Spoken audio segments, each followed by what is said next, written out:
क्योंकि 83,99,999 योनि बीतने के बाद मनुष्य का शरीर प्राप्त होता है, और इसी का पाना ही नहीं बल्कि यह वही साधन है जिसके द्वारा परमात्मा को पाया जाता है। बाकी 83,99,999 में हम लोग गए,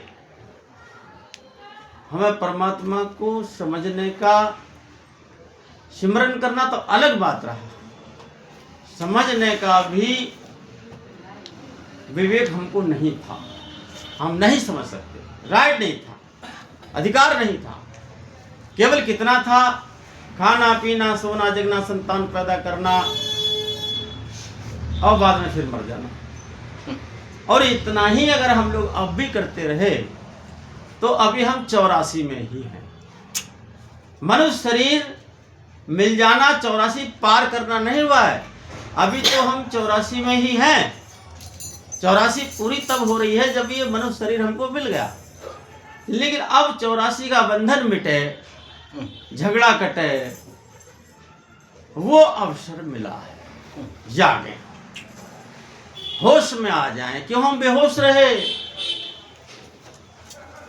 होश में लाने के लिए महापुरुषों ने सत्संग का रूप दिया।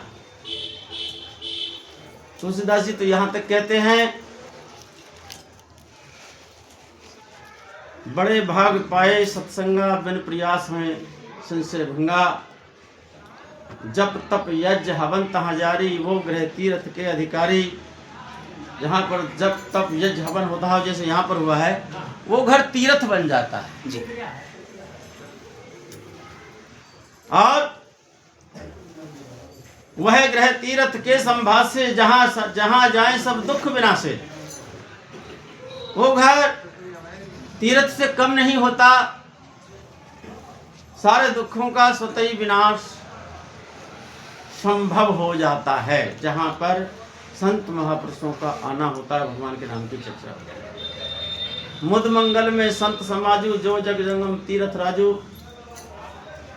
अभी हमारे विजय महात्मा जी प्रयाग का जिक्र कर रहे थे, वही बात है कि जिस कुंभ के लिए नहाने जाते हैं हम लोग, कुंभ के दर्शन करने के लिए प्रयाग, वह चलता फिरता संतों का महान प्रयागराज तीर्थ है। इसमें जो कोई डुबकी लगा लेता है वह अपने जीवन को उज्जवल और कृतार्थ तथा सार्थक बना लेता है। इसलिए ये जीवन, ये मनुष्य जन्म बेमोल है, अनमोल है। एक राजा थे विक्रमाजित, वीर विक्रमाजित नाम था उनका। आप बड़े महंत राजा, तो उनके यहाँ पर वो आध्यात्मिक थे, बड़े धार्मिक थे, लोगों की बड़ी मान रखते थे। तो उनके यहाँ कुछ विद्वान लोग जाते थे और उनकी जो यश था अच्छाई में कि आप बड़े महान हैं, आप बड़े उदार हैं, आप बड़े आध्यात्मिक हैं, आप बड़े धार्मिक हैं, अनुष्ठान भी कराते रहते थे। तो लोग उनको नाना प्रकार की भेंटें देते थे। वैसे तो रोजाना ही आते जाते थे, उनका एक प्रकार से दरबार सा लगता था, जैसे हमारे सरकार में लगता है। तो हफ्ते में एक बार लगता है, लेकिन वीर विक्रमाजित के यहाँ नित्य प्रति रहता था। बहुत लोग आते थे, अपने उनको कुछ गिफ्ट देते थे, भेंट देते थे। वो उनको यथा संभव जो भी समझते थे उसके बदले कुछ देते थे। उनके यहाँ एक संत जी, एक जंगल से एक संत आना शुरू हुए, और वो संत बिहड़ जंगल में रहते थे। जैसे ही उन्होंने सुना वीर विक्रमाजित के बारे में, तो उन्होंने भी वहां से चले और उन्होंने विचार किया हम भी दर्शन करके आते हैं। और अंदर प्रेरणा हुई कि कोई उनके लिए हम क्या लेके चले, तो उन्होंने फल ले लिया, वन का कोई फल। उस फल को लाके राजा को भेंट में दिया। राजा ने वो फल भेंट में लिया, स्वीकार कर लिया, और जो उसका मंत्री था वो मंत्री को दे दिया फल। राजा ने उनका सिर झुका करके अभिवादन किया और वो आगे इस तरह से हाथ हिला के बाबा जी निकल गए। ऐसे बाबा जी रोज आने लगे राजा की, क्योंकि उनको राजा को जगाना था। जाग रे नर जाग, अब जागन की बार, फिर क्या सोवे नान का जब सोवे पांव पसार। क्योंकि जागने का मौका अब मिला है। 83,99,999 जागने का मौका नहीं मिला। इसको जागना नहीं कहते कि हम सो कर उठ गए, भगवान के तरफ जुड़ जाना जी, निज रूप को पहचानने की बात है। ये हमारा निज कर्तव्य है। ऐसा उनका कुछ ध्येय था। तुम रोज आते रहे, और भी लोग आते थे। जैसे वो फल देता था साधु, तो वो फल भी कुछ ऐसा अजीब था, देखने में भी अच्छा नहीं लगता था खास। और उस राजा ने कभी देखा भी नहीं था, उसने कुछ उसका महत्व भी नहीं समझा। बोले ठीक है बाबा जी आते हैं, कुछ भी लाते हैं अपने मन से, भाव से, धन्यवाद है इनके लिए, बड़े अच्छे हैं, कुछ तो भाव लेके ही आते हैं। तो फल लेता था रोजाना और फेंक दे, मंत्री को दे देता था, और मंत्री उस फल को ऐसे जो उनका संग्रहालय था वहां डाल देता था, एक गोदाम सा। यह सिलसिला 10 साल तक चलता रहा। ऐसा बताया। एक दिन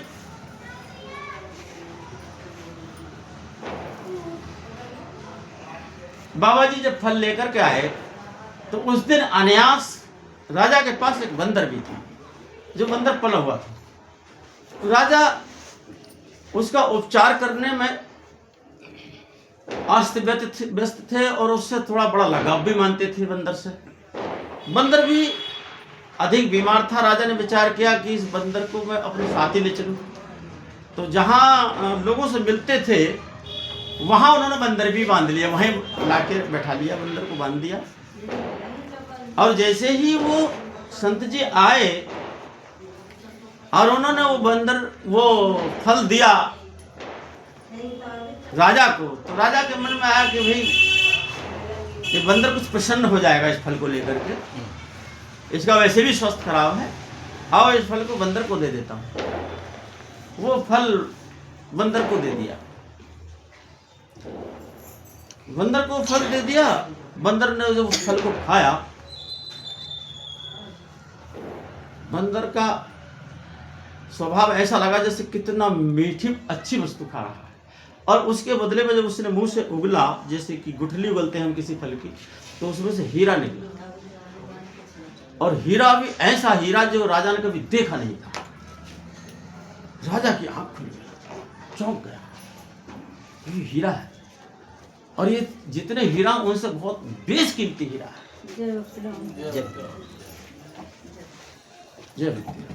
बहुत बेशकीमती हीरा है। राजा ने जैसे ही उसने मुंह से उगला हीरा को उठा लिया हाथ में। अभी साधु बैठा था, क्योंकि जब ये व्यवस्था थी 2-4 मिनट बैठता भी था साधु। तो उसने हीरा को लेकर के और मंत्री की तरफ देखा। मंत्री घबरा गया, बोले भाई ऐसा ना हो कि अभी और भी, क्योंकि ये तो कीमती चीज निकल आई। और राजा का पता नहीं कैसा दिमाग है, तो मंत्री बड़ा होशियार था। मंत्री उन फलों को एक संग्रहालय में फेंक देता था कि पता नहीं राजा किस वस्तु को किस टाइम मांग ले।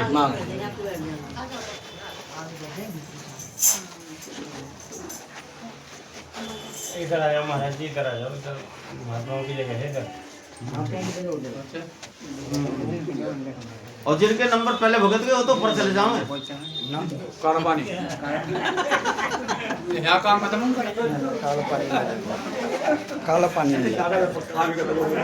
वो फल जितने हमने तुमको दिए। अरे गौर से सुनिए भाई, 2-3 मिनट में कथा समाप्त हो जाएगी, फिर कहोगे कि कथा का लाभ नहीं मिला।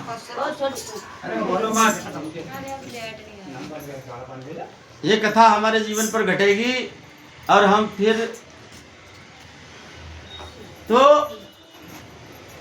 जब राजा ने मंत्री की तरफ देखा कि लाओ वो जो फल आज तक दिए कहाँ है, तो मंत्री बहुत होशियार होते राजा, उसने वो सब संग्रहालय में डाल दिए थे और राजा को वो लेकर के बोले चलो साहब 10 साल का मामला है, बहुत हो गए हैं इकट्ठा, चलो चलते हैं। तो एक संग्रहालय की तरफ ले गए तो उसमें बड़ी बदबू आ रही थी, सड़न आ रही थी, लेकिन हीरा ऐसे चमक रहे थे उस गोदाम में। राजा ने देख करके बड़े विस्मय में हुआ कि बताओ हम लोगों ने कितनी बड़ी भूल की है, ये बाबा जी कहाँ से आते हैं, ना हमने ये जानना चाहा कि कहाँ से आते हैं, ना हमने इनसे ये जानना चाहा कि ये फल क्यों लाते हैं, ना हमने इनसे जानना चाहा कि आप इसके बदले क्या चाहते हैं जी। हमने ये भी जानना नहीं चाहा। और ये हमारी कितनी बड़ी भूल है। इस बात का प्रायश्चित करता हुआ राजा वापस आया जहाँ महाराज जी बैठे थे। तो उन्होंने कहा, महाराज जी को प्रणाम किया, महाराज जी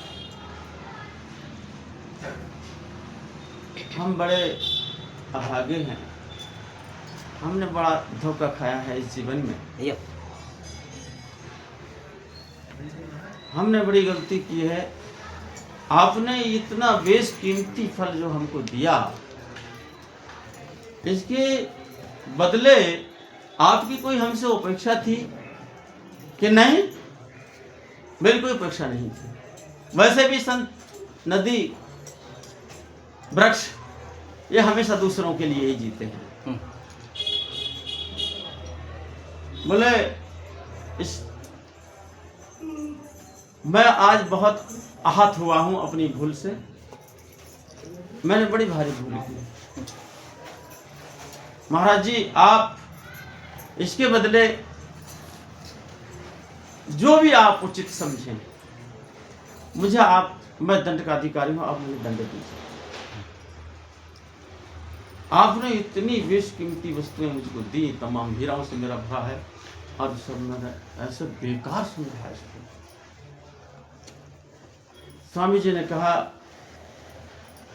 शायद जागना चाहते हो, होश आ रहा है, आप बेहोश थे। इसी प्रकार हम बेहोश रहे हैं, और ये बेहोशी चींटी से हाथी तक ये बेहोशी रही है, और उसी बेहोशी की नींद में हम अब भी सो रहे हैं, क्योंकि हम खाना पीना सोना जगना संतान पैदा करना केवल इतना ही तो कर रहे हैं, इसी बेहोशी में हम जी रहे हैं। आप लगता है जागना चाहते हो, होश में आ जाओ, होश में आ। राजा ने कहा कि मैं तत्पर हूं, और जब तक आप मुझे कोई दंड ना दे तब तक मैं अपने को मुक्त, इस अभिशाप से मुक्त नहीं समझूंगा। बाबा जी ने कहा कि आप ऐसा कुछ जानना चाहते हो, रास्ता जानना चाहते हो, तो मुझसे रात में मिलना, और मैं शमशान में मिलूंगा आपसे, 12 बजे मिलूंगा शमशान में। तो बाबा जी ने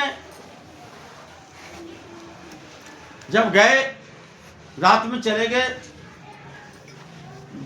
राजा ने निश्चय किया कि अवश्य मिलूंगा। वीर थे, निडर थे, डरते नहीं, लेकिन फिर भी उनको भय लगा के शमशान में, शमशान किसको कहते हैं? शमशान वहां उसको कहा जाता है जहां पर मुर्दे जलाए जाते हैं। और शमशान की दूसरी परिभाषा यह भी है, सम माने बराबर और शान माने औकात। जिस स्थान पर सबकी औकात वैल्यू बराबर हो उसका नाम शमशान है। और सभी को एक दिन शमशान में जाना होता है। तो जैसे ही वो शमशान में गए तो संत उस शमशान में बैठे थे, इधर लाश जल रही, इधर चिता जल रही, इधर चिता जल रही, इधर चिता जल रही, चारों तरफ चिता जल रही। राजा वीर थे, हनुमान को वीर कहा गया, महावीर।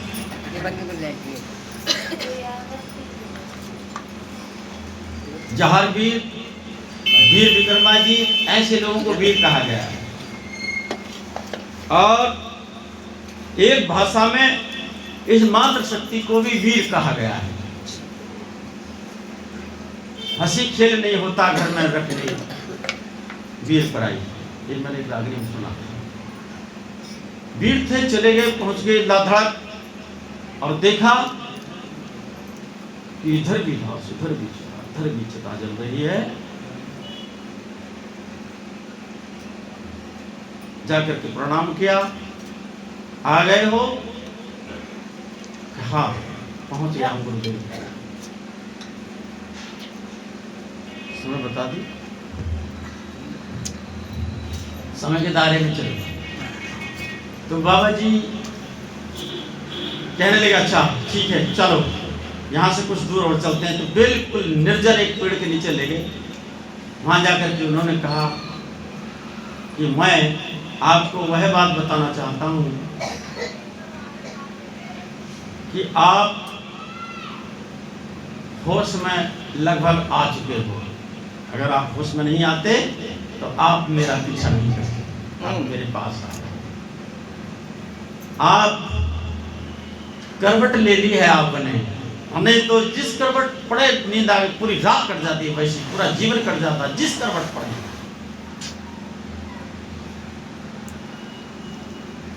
हमारा यही हाल हो गया है। राजा से कहा बाबा जी ने कि सुनो, आप इन हीरों को देख करके मेरे पास तक आए हो जानने के लिए कि ये बेशकीमती हीरे तुमने मुझको दिए और मैंने इनकी कीमत ना समझी। हम सबको इससे भी कई गुना अधिक मूल्यवान ये सांस रूपी हीरे मिले हैं, हमने इनको ऐसे ही खो दिया है। आओ आज मैं तुम्हें उस हीरे की खान में डुबकी लगवा देता हूं जहां तुमको अथाह हीरा ही हीरा होगा। आप वो धनी हो जाएंगे, वह धनवान हो जाएंगे, जिस धन को पा करके फिर किसी दूसरे धन की आवश्यकता नहीं होगी। आप वह। तब उन्होंने कहा कि सुनो, जब उन्होंने उनको बताया, बोले ये चीज जब मेरे गुरु ने मुझको बताई थी तब मैंने इसका अनुभव किया, क्योंकि गुरु ही इस मोह की नींद से जगा करके उस ब्रह्म रूपी नदी में डुबकी लगाने का काम करता है। क्योंकि जीव और ब्रह्म की एकता का नाम योग है। तो उन्होंने कहा कि मैंने जो आपको ये दिया है, जो बताया, जो हीरा दिया, इसके बारे में भी मैं आपको बता दूं। तो एक छोटे से गीत के बारे में बता रहे थे, समझा रहे थे कि सुनो, ये मुझे जगा करके कहाँ मेरे गुरुदेव ने पहुंचा दिया है।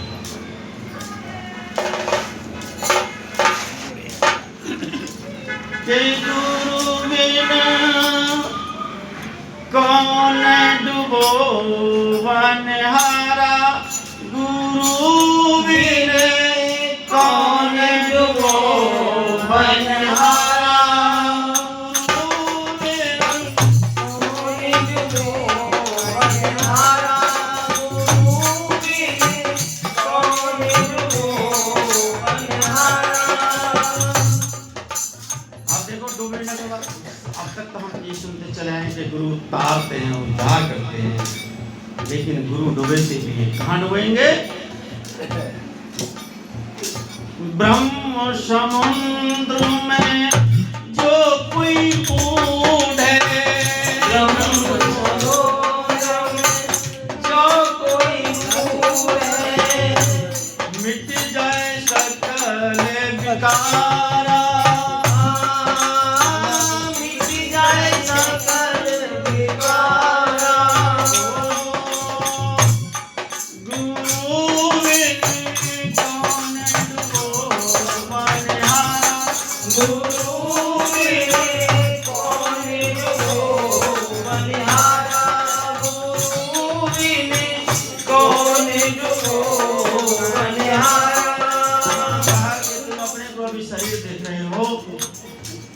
को राजा देख रहे हो, तुम अपने को वीर नायक देख रहे हो, तुम राजा भी नहीं हो, ना तुम राजा थे और शेष में तुम राजा भी नहीं बचोगे। क्योंकि जब तुम यहाँ आ जाओगे तो यहाँ इस संसार में तो तुम एक सामान सबके समान ही हो जाओगे।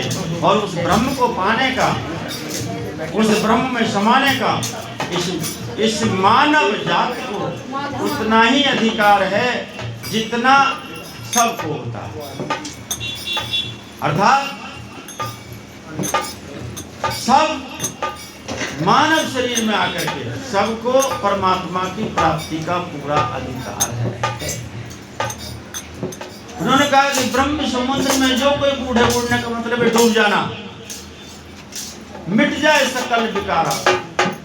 जो भी विकार थे अंदर, काम क्रोध मोह लोभ मोह अहंकार आशा तृष्णा ईर्ष्या मद मत्सर, सारे विकार समाप्त हो जाते।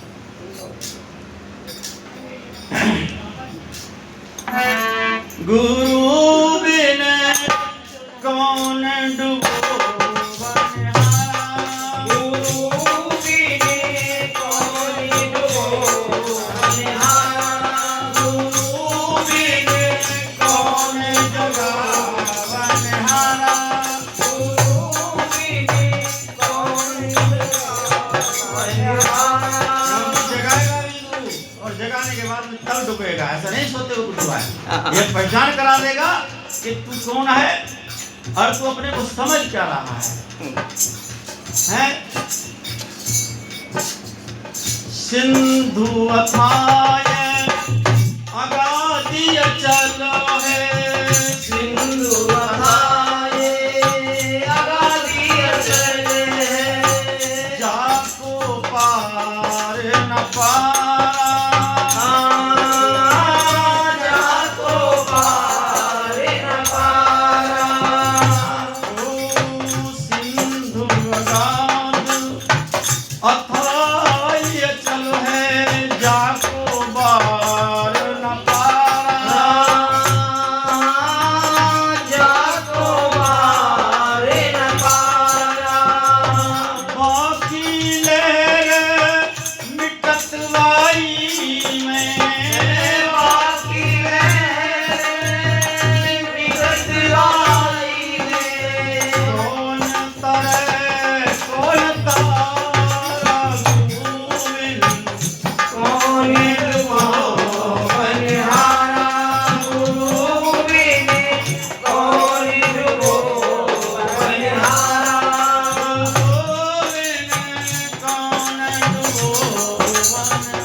सिंधु अगाध अथाय अचल है, जाको भार ना पारा, वाकी लहर मिटे ताही में, वही में है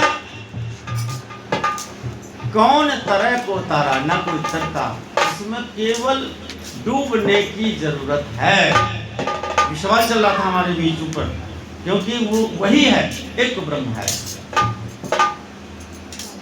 त्रिगुण रहती सदा ही जीवन, त्रिगुण रहती सदा ही जीवन, नाइस को उन्हारा,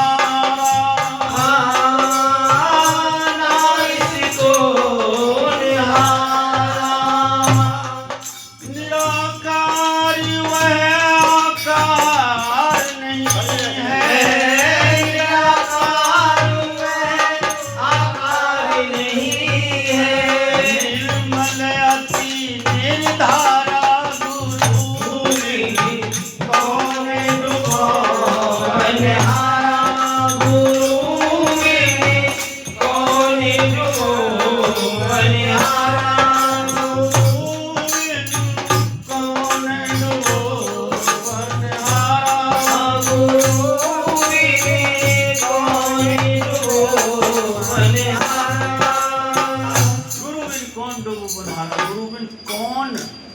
जगावन हारा।